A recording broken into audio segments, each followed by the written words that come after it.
અંકલેશ્વરની બાળકોની મમતા હોસ્પિટલમાં દાખલ થયેલ બાળકને નવું જીવનદાન મળ્યું છે।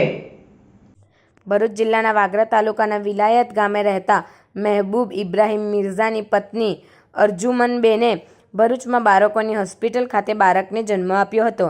જો કે જન્મતા જ બાળકને ફેફસાની કમજોરીના કારણે ફેફસાની નળીનું બ્લડ પ્રેશર વધારે હતું, જેના કારણે બાળકની હાલત અત્યંત ગંભીર હોવાથી મહેબૂબભાઈ અને તેમની પત્ની અર્જુમનબેન ભરૂચની હોસ્પિટલમાંથી તાત્કાલિક ગંભીર હાલતમાં બાળકને લઈ અંકલેશ્વરની મમતા ચિલ્ડ્રન હોસ્પિટલ ખાતે આવ્યા હતા, જ્યાં હોસ્પિટલના તબીબ ડૉક્ટર નીરજ ગુપ્તાએ બાળકને દાખલ કરી સારવાર શરૂ કરી હતી।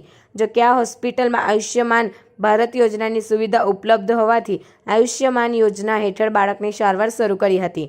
બાળક અત્યંત ગંભીર હાલતમાં હોવાથી ડૉક્ટર નીરજ ગુપ્તાએ બાળકને તાત્કાલિક નાઇટ્રિક ઓક્સાઇડ ગેસ અને હાઈ ફ્રીક્વન્સી વેન્ટિલેટર ઉપર રાખી ટ્રીટમેન્ટ શરૂ કરી હતી, જેમાં ડૉક્ટર નીરજ ગુપ્તાએ બાળકને 2 દિવસ નાઇટ્રિક ઓક્સાઇડ ગેસ ઉપર અને 10 દિવસ હાઈ ફ્રીક્વન્સી વેન્ટિલેટર ઉપર રાખતા બાળકની હાલતમાં સુધારો થયો હતો। જો કે બાળકને 1 મહિનો અને 10 દિવસની સફળ સારવાર બાદ બાળક સંપૂર્ણ સ્વસ્થ થતાં તેના માતા પિતાની આંખમાં હર્ષના આંસુ છલકાઈ ગયા હતા। પોતાના વહાલ સોયા બાળકને આયુષ્યમાન ભારત યોજના હેઠળ નવું જીવનદાન મળતા મહેબૂબભાઈ અને તેમની પત્ની અર્જુમનબેનના ચહેરા ઉપર અપાર ખુશી જોવા મળી હતી અને હોસ્પિટલમાંથી રજા આપતા ડૉક્ટર નીરજ ગુપ્તા સહિતના સ્ટાફે પણ તેઓની ખુશીમાં સામેલ થયા હતા અને પોતાના વહાલ સોયા બાળકને લઈ પોતાના ગામ વિલાયત રવાના થયા હતા। નમસ્કાર મિત્રો, હું છું ડૉક્ટર નીરજ ગુપ્તા, મમતા ચિલ્ડ્રન હોસ્પિટલમાં નવજાત શિશુનો સ્પેશિયલિસ્ટ તરીકે ફરજ ભજવું છું। અમારા ત્યાં 1.5 મહિના પહેલાં ભરૂચમાં એક નવજાત શિશુનું જન્મ થયું હતું, જેને શ્વાસ લેવામાં તકલીફ હતી। એ બાળકની મમ્મીનું નામ અર્જુમન, એ મારી પાસે આવ્યું હતું ત્યારે શ્વાસ લેવામાં વધારે તકલીફ હતી, ફેફસાની કમજોરી હતી, એના લીધે ફેફસાની નળીનું બ્લડ પ્રેશર વધારે આવતું હતું। તો એ માટે ખાસ સ્પેશિયલ મશીન જે હાઈ ફ્રીક્વન્સી વેન્ટિલેટર કહેવાય અને નાઇટ્રિક ઓક્સાઇડ ગેસ, એ નાઇટ્રિક ઓક્સાઇડ ગેસ અને હાઈ ફ્રીક્વન્સી વેન્ટિલેટર બાળકને આપ્યું હતું।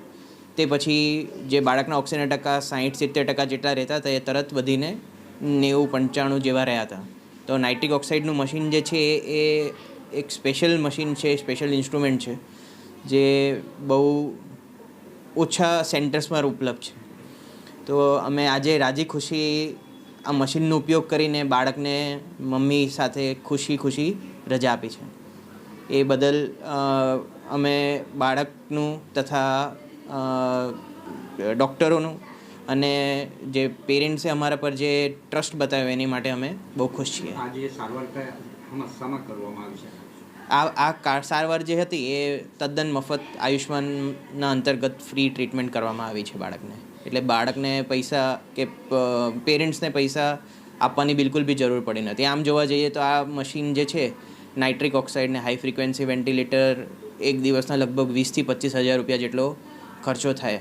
તો આ મશીનમાં અમે હાઈ ફ્રીક્વન્સી વેન્ટિલેટર પર લગભગ 10 થી 12 દિવસ બાળકને રાખ્યું હતું।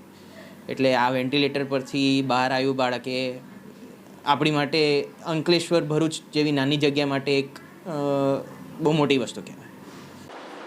મારું નામ મિર્ઝા મહેબૂબ ઇબ્રાહીમ છતાં જે મારા બાળકનો જન્મ થયો એટલે શ્વાસની તકલીફ હતી, એટલા માટે હું ભરૂચ હેલ્થ કેર હોસ્પિટલમાંથી મમતા હોસ્પિટલમાં લાવ્યો અને ત્યાં મારી બાળકની સારવાર થઈ અને તેના ડૉક્ટરો, પેશન્ટો, નર્સો એટલે મેં બહુ ખૂબ મહેનત કરી છે અને ખૂબ સારો રિઝલ્ટ આપ્યો છે। આજે મારો બાબો ખૂબ તંદુરસ્ત છે અને આજે ફર્સ્ટ ક્લાસ છે અને આજે મને રજા આપી છે। આજે હું બહુ ખુશ છું અને હું ખુશ એટલા એવી છું કે આ તારો સરકારશ્રી તરફથી મને આયુષ્માન કાર્ડની સેવા પણ મળી છે અને 1 રૂપિયાનો ખર્ચ નથી।